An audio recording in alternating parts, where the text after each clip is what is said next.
I find myself thinking very heavily on the invasion in Ukraine right now and the human rights abuses that are about to happen at the hands of the criminal dictator and warlord Vladimir Putin, who does not have a legitimate rule over the country of Russia.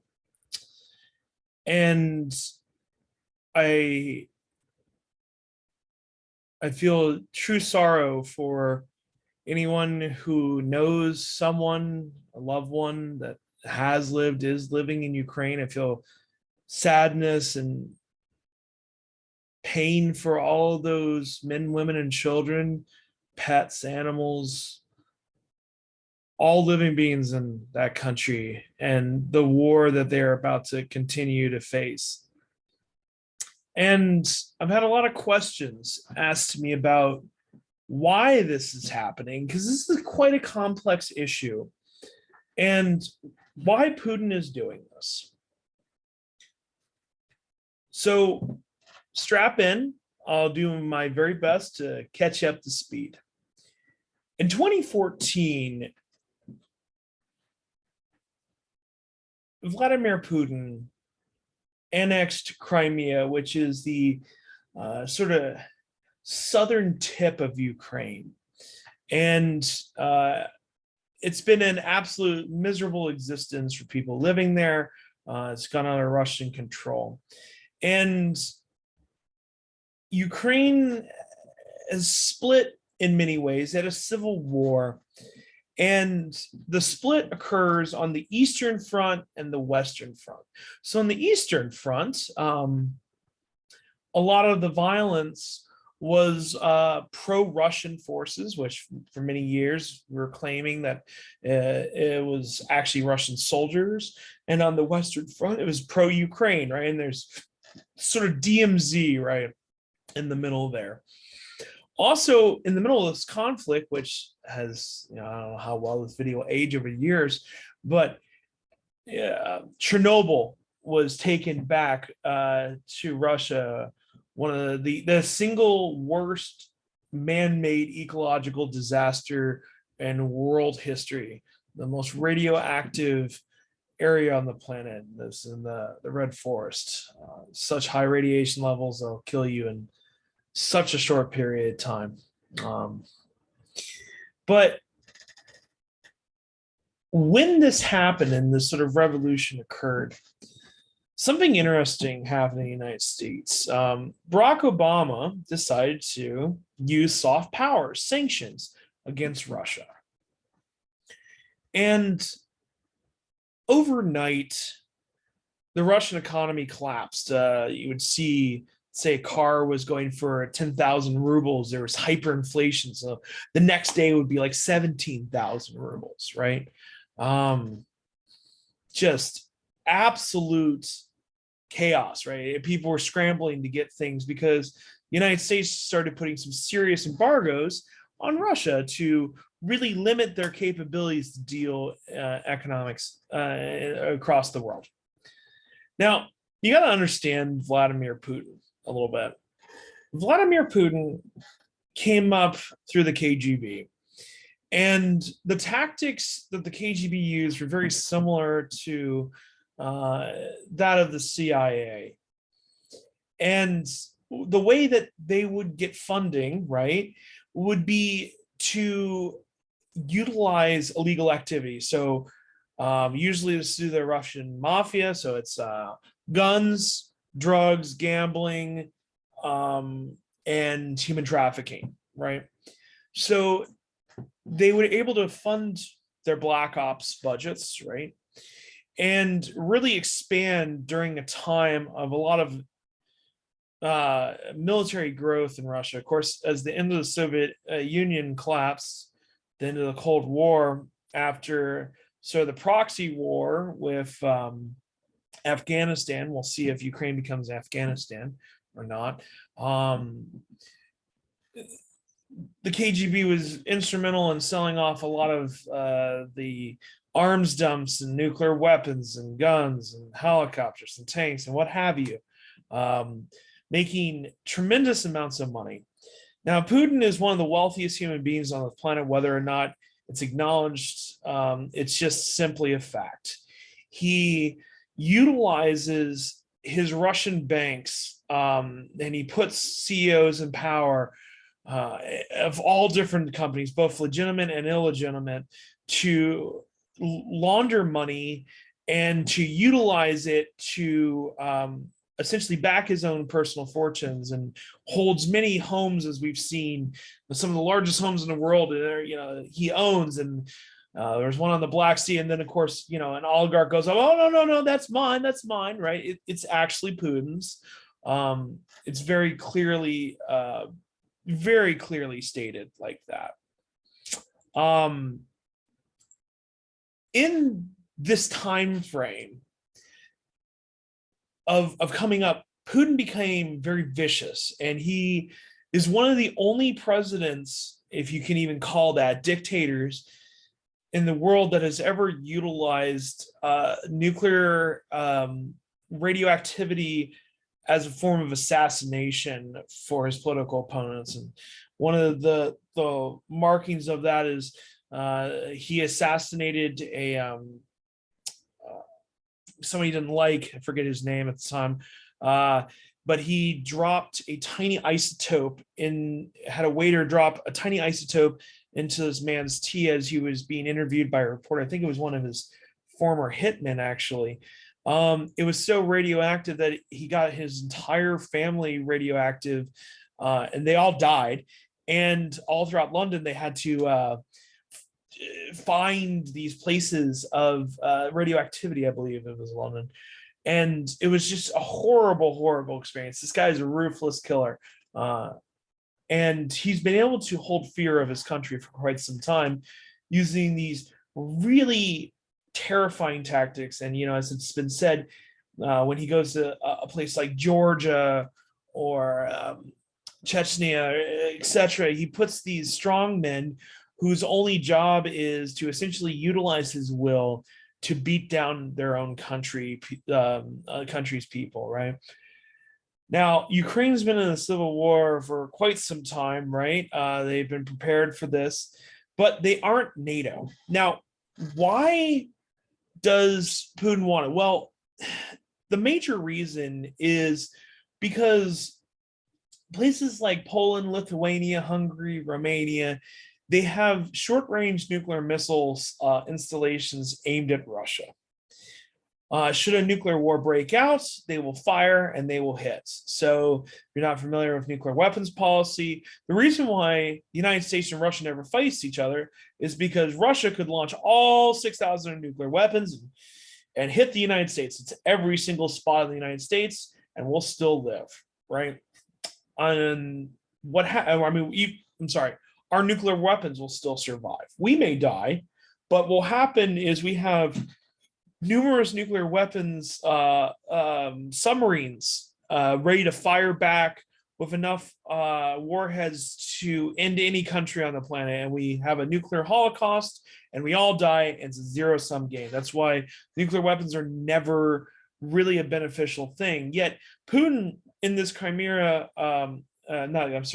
Ukraine invasion is openly saying that he will use nuclear weapons against anybody else. Now, under Article 5 of NATO, there is this very important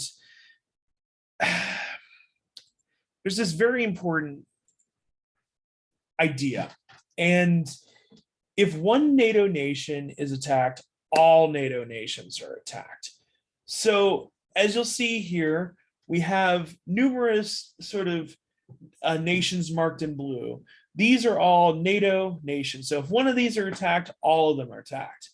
And you'll see Belarus is anything essentially that isn't marked in blue is, for the most part, Russian controlled. So this is going to put a lot of border between Poland, Slovakia, Hungary, Romania, and even up towards the Baltics, right?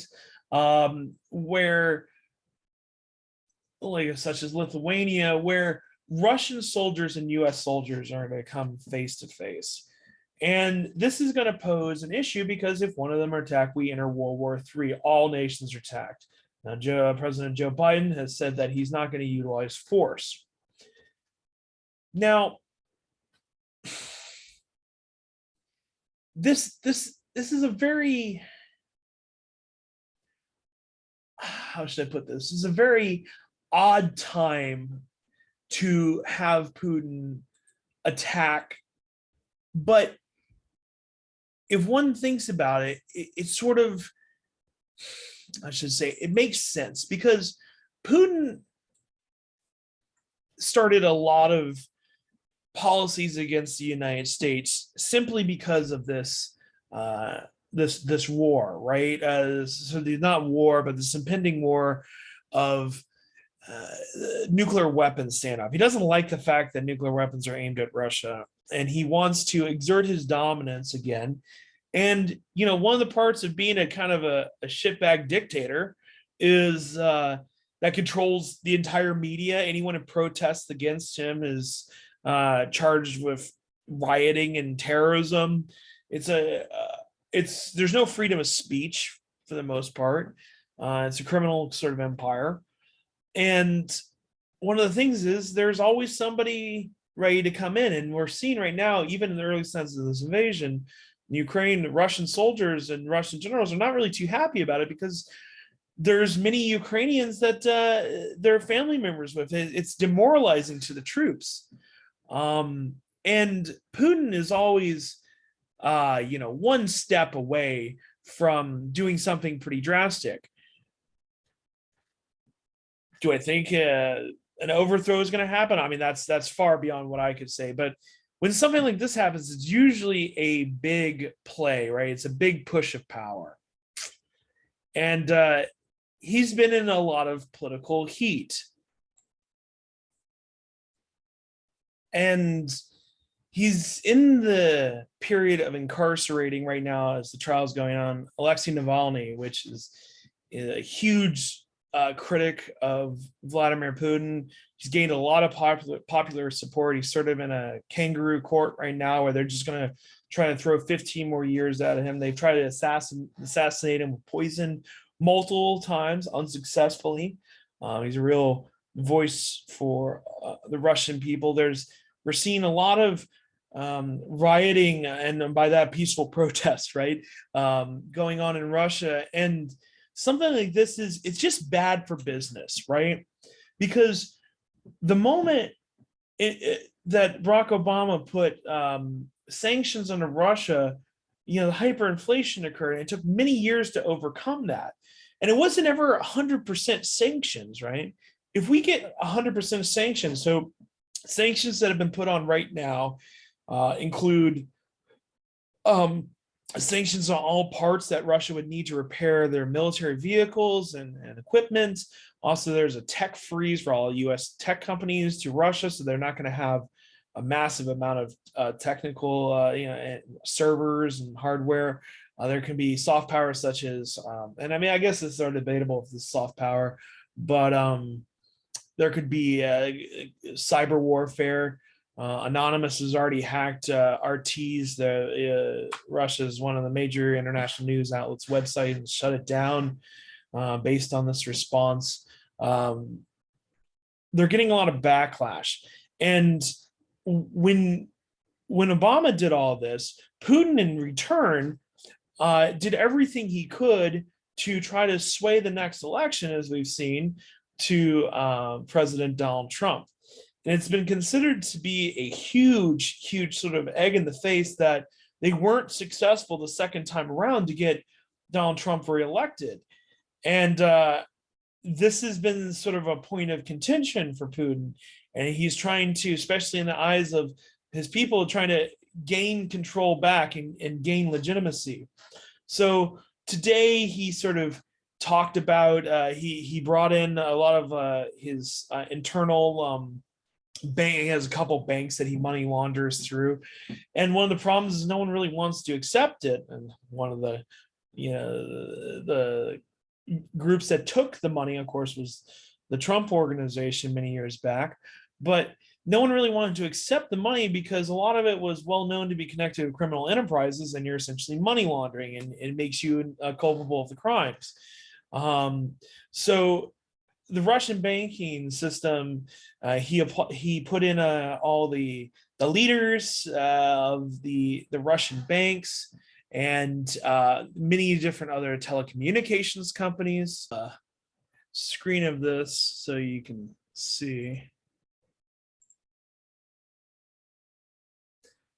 Putin is meeting with many members of his important financial team. And one of the problems with this incident was that when he did meet with all these leaders, and there's all the major heads of some of his banks and important telecommunications companies, he was preparing them for a devaluation of the ruble.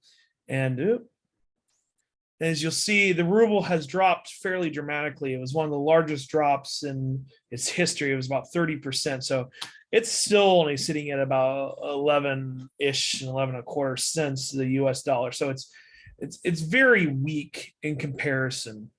So Putin is suffering from hyperinflation. This is going to harm the Russian economy. And this is going to have some real impacts, both in Europe, that get a lot of oil from Russia. It's going to be a huge disruption in the banks if Europe continues to follow the US lead, and vice versa, to start imposing massive sanctions against Russia. They're not going to really help Ukraine, but they're going to hold the line. And what I'm concerned with is what happens when Russian forces get really close to US forces that are mobilizing. And I listened to an interview of former European Army general on the European front. And he essentially said that, people in like Lithuania and Poland would always want US NATO soldiers to be there, not just NATO soldiers, but US soldiers. And when he asked why, they responded by saying Russians are terrified of US soldiers because they've never actually had an armed conflict with US soldiers. And that makes sense because even through the Cold War, we never had a direct, actual attack, right, between our two countries. So it would be interesting to see the effect of that. And I don't suspect it's going to be as pronounced as what he might say, but at the same time, Russian soldiers have had a huge benefit of fighting mostly winnable wars other than Afghanistan, and never really having a battle where they would be engaging with a superpower, right? Like the United States, since, they fought Germany in World War II. So we'll see how this plays out.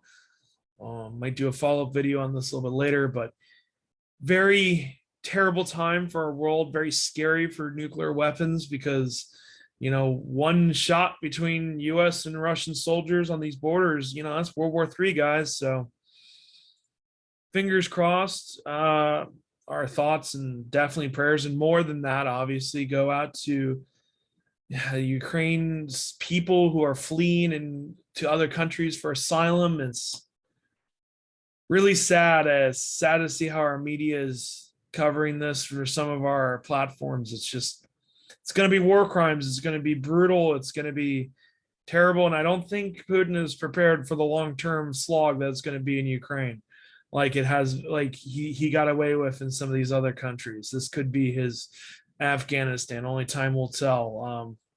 Until then, guys, take it easy. I'm Casey Baker. I teach at AV Tech, and we're in this together, right? It's a crazy world.